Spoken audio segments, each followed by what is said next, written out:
Hudson Valley Trivia Company. I am joined, of course, by my closest confidant, the peanut butter to my jelly. This is Paulie. Hi, hey, hello. Hi, JP. I feel like I see you every night. We do. Yeah, we see each other more than our wives and children. Yeah, it's almost sad.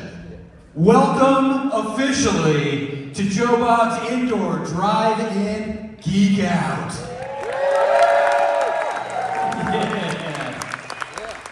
We are so thrilled to be here bringing the cult of the rock star to Poughkeepsie tonight. Cult of the rock star. JP, I've got to ask you a question real quick. Who is your favorite dead rock star? That's a good question, right? Melissa Etheridge? Is she dead? Anyone? Pretty much. Pretty much. That's fun. Speaking of rock stars, we do have to thank our amazing zombie bands, Frenchie and the Stone. Give it up for Frenchie and the Stone. Oh, Frenchie the Punk, I am so sorry. And TV Stone. Did anyone go to the Hudson Valley Tattoo Company Flash event that happened earlier? Anybody get a tattoo? Did someone yell no over here? What the fuck? Let's see your tattoos. Who got a tattoo today? We can see it very clearly from up here also, just so you know. I'm very disappointed in all of you. I just want to point that out. I'm sure I don't have any. Real quick, before we bring out the legend, Joe Bob Briggs. Woo! He's had an amazing few weeks. Thank God I can put this thing down now. As you can see, he just put out his updated edition of Joe Bob Goes to the Drive-In. Put up by the good people at Dark Horse. And of course, you can pick up this and a bunch of other stuff at the merch table right outside. In the lobby? In the lobby. Speaking of the lobby, Joe Bob and Darcy will be partying out there all night. So if you want to get online, you want to talk to them, that's where they'll be. And speaking of that, you can also write Darcy a letter and stuff it in her mailbag, which she will read up here on stage later tonight. Hey, another cool fact. I swear we have a show. Another cool fact though. Did you know that Joe Bob Briggs and Darcy just won the Fangoria Chainsaw Award for the best non-fiction series or miniseries by Fangoria? That's amazing! And of course, tomorrow, they'll be shooting the 200th episode of The Last Drive-In. Yeah, with special guests. Sorry, I got excited. Anyway, I just have to give this guy props because ever since I was a wee little lad, he was like my fucked up lullaby, going to bed, watching Monster Vision with my friend Dwayne right here. He was able to stay up for the whole thing. But I fell asleep to the horrible sounds of horror because of this legend. So ladies and gentlemen, mutants of all shapes and sizes, get up off of your fucking seats, make some fucking noise for Joe Bob Briggs!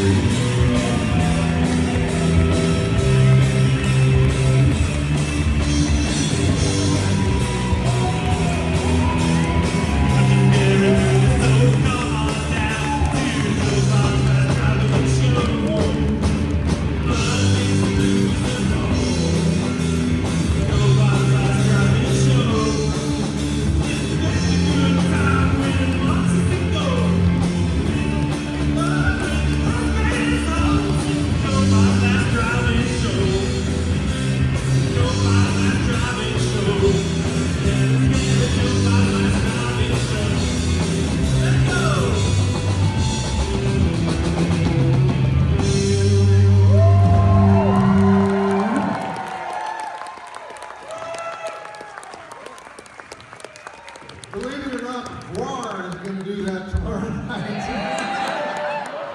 Of course, it's their own, slime version. Great to be in Poughkeepsie. I am a first-time visitor.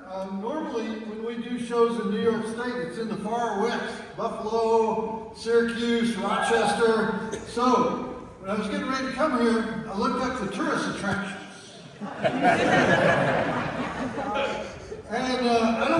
say the Poughkeepsie Visitors Bureau is not doing its job. But the number one tourist attraction on every list is a pedestrian bridge leading out of town. So the advice to the tourist here is leave town and do it on foot. Anyway, you guys are way too proud of that bridge. Anyway, I ended up spending 2 hours in Highland, right? Where the big attraction is craft cider. Yummy! Anyway, I'm happy to be doing this show in a state where they're not putting the drag queens in prison. That's where I usually perform. Or in places where they have sheriff's deputies standing guard at the urinals, making sure everybody's in their correct biological toilet.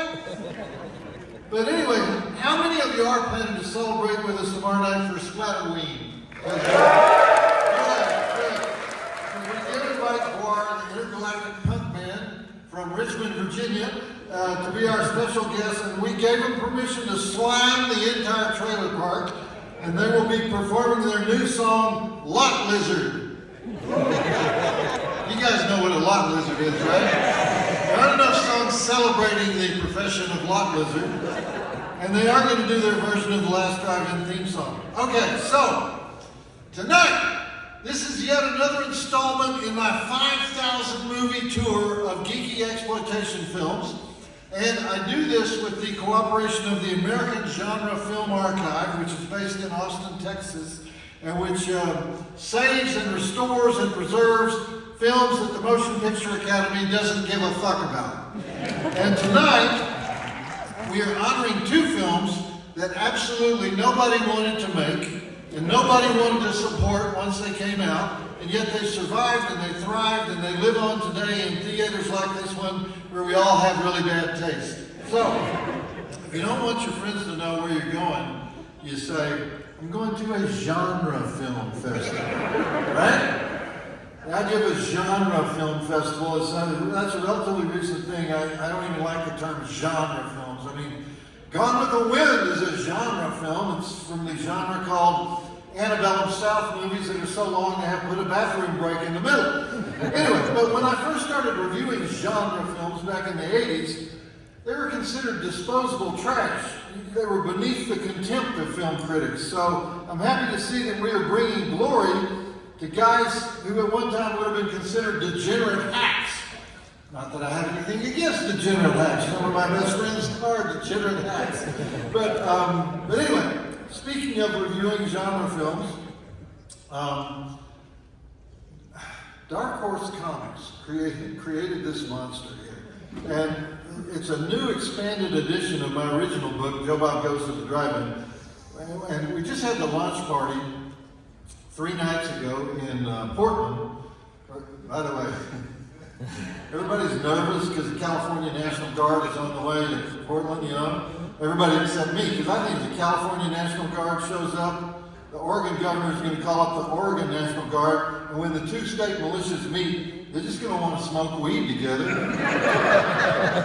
I mean, it's everybody who went to college, 5 years ago. That's who's in the National Guard. But this, in California and in Oregon. Anyway, this new book being launched this week is actually a 1987 cheap paperback on pulp paper, and the wizards at Dark Horse turned it into a 2025 expensive 30-pound coffee table art book on paper made from the skin of babies. So, and not only that, they publicized it and got it all published and dressed up so that when it was first listed on Amazon, it was actually trending ahead of the latest release from Stephen King, which was obviously some kind of masterful manipulation of algorithms to create a fake result.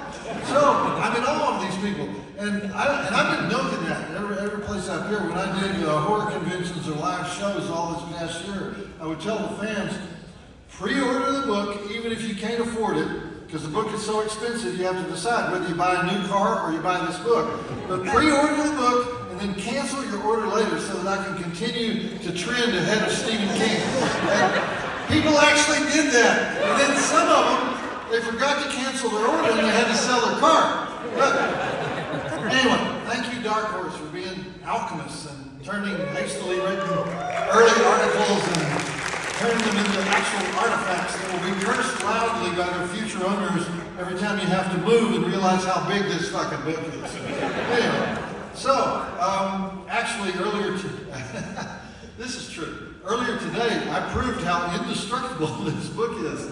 I left the liftgate unlatched on an SUV, and a suitcase of these books fell out on a fairly busy highway. All the highways around here are fairly busy, and I had to pull the car over to the traffic island, park it on the grass at the traffic island, run back on the traffic island, retrieve the book at great risk to my life, but I did manage to save 18 of the books.